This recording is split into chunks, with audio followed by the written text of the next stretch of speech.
ఈ ప్రపంచంలో engineering, medicine, IAS, IPS ఇవి చేసిన వాళ్ళు మాత్రమే బతుకుతున్నారా? మిగతా వాళ్ళు మనుషులు కారా?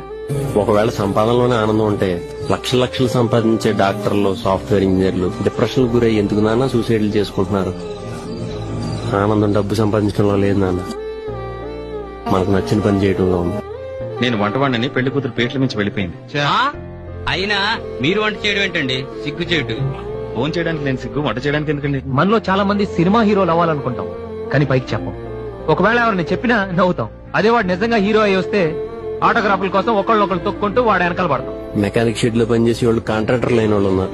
ఆటోలు దొరుకునే వాళ్ళు నలుగురికి పనిచ్చే స్టేజ్కి ఎదిగిన వాళ్ళు ఉన్నారు. ఏమో రేపు నేను ఈ టాక్సీకి ఓనర్ అవుతానేమో, నలుగురికి పనిచ్చే స్టేజ్కి ఎదుగుతానేమో. ఎవరికి తెలుసు నాన్న జీవితం ఎప్పుడు ఎవరిని ఎలా మారుస్తుందో. లైఫ్ అంటే నలుగురు నచ్చిన వాళ్ళతో వండుకుంటా, 4 మెతుకులు అన్నం తినుకుంటా, నచ్చిన పని చేసుకోవడం. అరే నువ్వు పక్కన జరుగు. ఇప్పుడంతా నెసెసిటీ ఆఫ్ లివింగ్ అంటే ఎవడి బతుకాడు బతకాలి.